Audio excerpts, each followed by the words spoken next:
Ed Sullivan stood in Aretha Franklin's dressing room trying to convince the 25-year-old singer to tone down her performance, and the look in Aretha's eyes told him he'd just made a terrible mistake.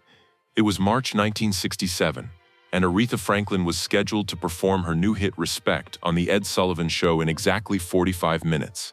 But during rehearsal, Ed had watched Aretha sing, and what he'd seen had terrified him.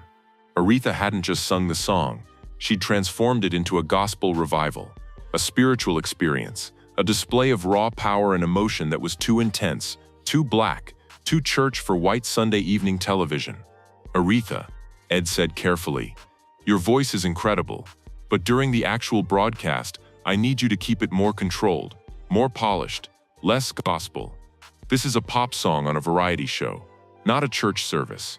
Aretha Franklin, the daughter of a famous preacher, raised in the black church, looked at Ed with the authority of someone who knew exactly who she was and what her voice could do. "Mr. Sullivan, I spent years singing the way white people wanted me to sing. Safe, controlled, proper, and I went nowhere. Then I decided to sing the way God gave me the voice to sing. And now I'm number one. So no, I'm not going to keep it safe. I'm going to testify. And you can either let me..." Before we dive into this incredible story, hit that subscribe button because what you're about to witness is the moment when Aretha Franklin unleashed her full gospel power on live television, and Ed Sullivan learned that you don't tell the Queen of Soul how to sing. To understand why Ed Sullivan was so nervous about Aretha's raw, unfiltered performance, you need to understand where Aretha Franklin had come from, what Respect represented in 1967 America, and why unleashing her full gospel power on television felt dangerous to white executives. Aretha Franklin was born into black gospel royalty. Her father was Reverend C.L. Franklin, one of the most famous, influential, and charismatic black preachers in America, known as the man with the $1,000,000 voice. Her mother, Barbara Franklin, had been a gospel singer before her early death when Aretha was 10. Aretha had grown up singing in her father's New Bethel Baptist Church in Detroit, surrounded constantly by gospel music, watching gospel legends like Mahalia Jackson, Clara Ward, and James Cleveland perform in her father's church and in her home. Aretha's voice had been shaped, trained, and forged by the black church. Powerful, emotional, full of runs and melisma and improvisational flourishes, designed to move people spiritually and emotionally rather than just entertain them politely. Gospel singing wasn't about technical perfection or controlled prettiness. It was about truth, about testifying, about letting the Holy Spirit move through you and transform a room. Aretha had learned to sing that way from the greatest gospel singers alive. But when Aretha started her professional secular music career in 1960 at age 18, signing with Columbia Records, the white executives and producers who controlled the music industry had tried systematically to turn her into something she wasn't. They'd told her to tone down the gospel intensity that made her voice unique. They told her to sing more like white pop singers, controlled, sophisticated, polished, safe. They dressed her in elegant gowns and had her record jazz standards and Broadway show tunes.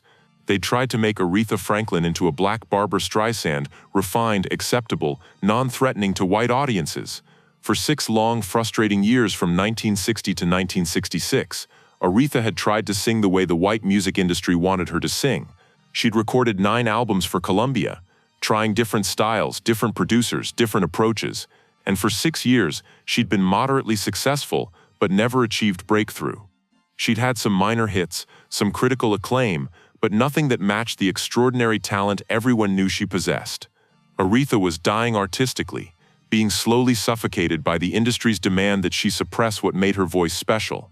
Then in 1967, Aretha signed with Atlantic Records and producer Jerry Wexler, who told her something revolutionary: sing the way you sing in church. Bring that gospel power to pop music. Stop trying to be what white audiences expect and be yourself. Aretha had recorded Respect, originally written and recorded by Otis Redding, and transformed it. She'd taken Otis's song and made it her own, adding the RESPECT spelling breakdown, adding female backup singers, and most importantly, adding her full gospel church voice. The song had exploded, reaching #1 on both the R&B and pop charts. White America had never heard anything like Aretha Franklin's voice, the power, the runs, the emotion, the sheer force of it. Ed Sullivan had booked Aretha because she was suddenly the hottest singer in America. But Ed was also nervous because Aretha's style was so different from the polished performers who usually appeared on his show. During rehearsal that afternoon, Ed had watched Aretha sing Respect and had been genuinely frightened by the intensity. This wasn't performance, this was possession. Aretha's whole body had moved with the music. Her face had contorted with emotion. She'd thrown her head back and belted notes that seemed to shake the studio. It was too much, too raw, too black for Ed's comfort. The conversation in Aretha's dressing room had been Ed's attempt to get Aretha to tone it down, to make her performance safer and more palatable for white viewers. Aretha had listened to Ed's request with increasing anger. When she responded, her voice was calm but absolutely firm. "Mr. Sullivan, do you know what testifying means in the black church?" Ed had shaken his head. "It means telling the truth with everything you have. It means not holding back. It means letting the Spirit move through you. My father is a preacher. I grew up watching him testify. I grew up watching gospel singers testify. That's what my voice does, it testifies.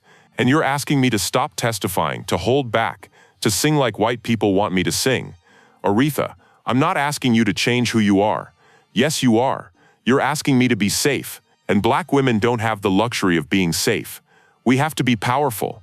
We have to demand respect, which is what this song is about.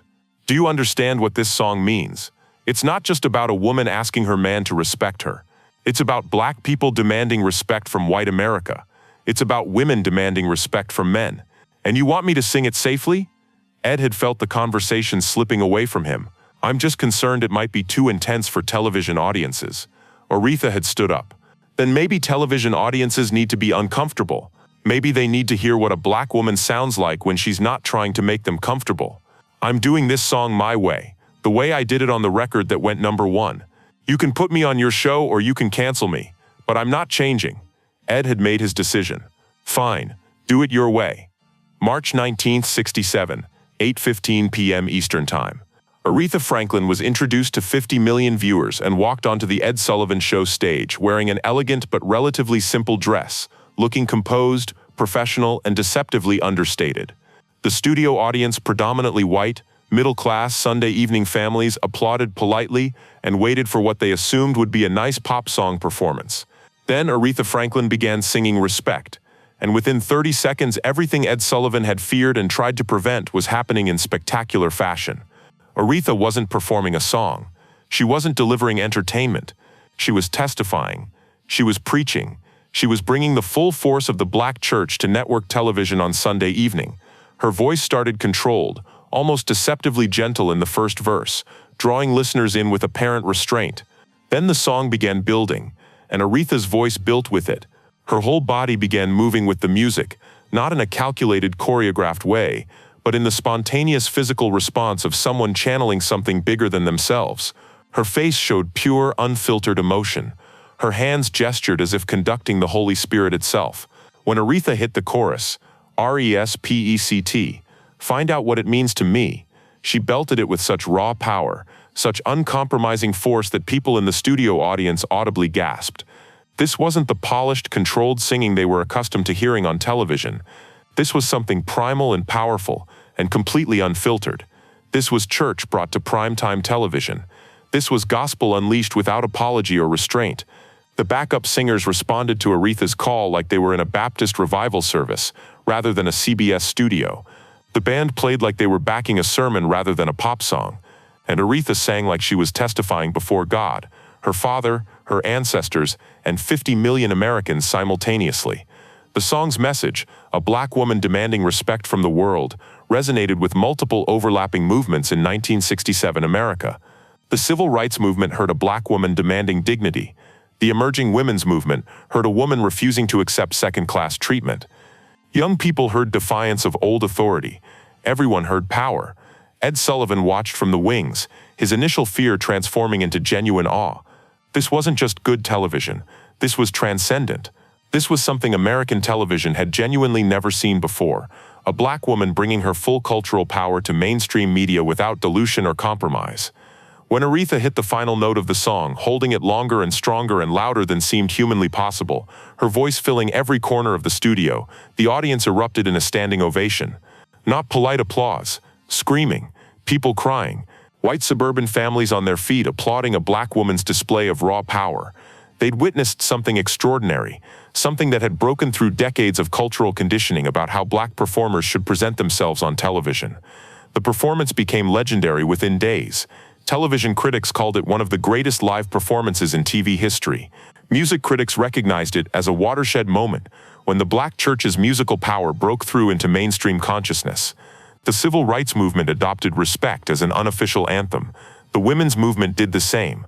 Most importantly, the performance changed what was considered possible on television. Before Aretha's performance, black singers on mainstream TV were expected to be polished, controlled, safe, more like white performers.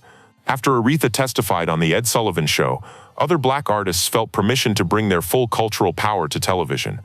Gospel-influenced soul music exploded into the mainstream. The authenticity Aretha displayed became something audiences demanded rather than feared. Ed Sullivan never again asked Aretha Franklin to tone down her performance or hold back her gospel power. She appeared on his show 6 more times over the next 4 years. And before each appearance, Ed's only instruction to her was simple and complete. Sing however you want to sing. Be yourself completely. Ed had learned his lesson. You don't tell Aretha Franklin how to use her voice. You give her the platform and you get out of her way. The March 1967 performance fundamentally changed Ed's understanding of what his show could be.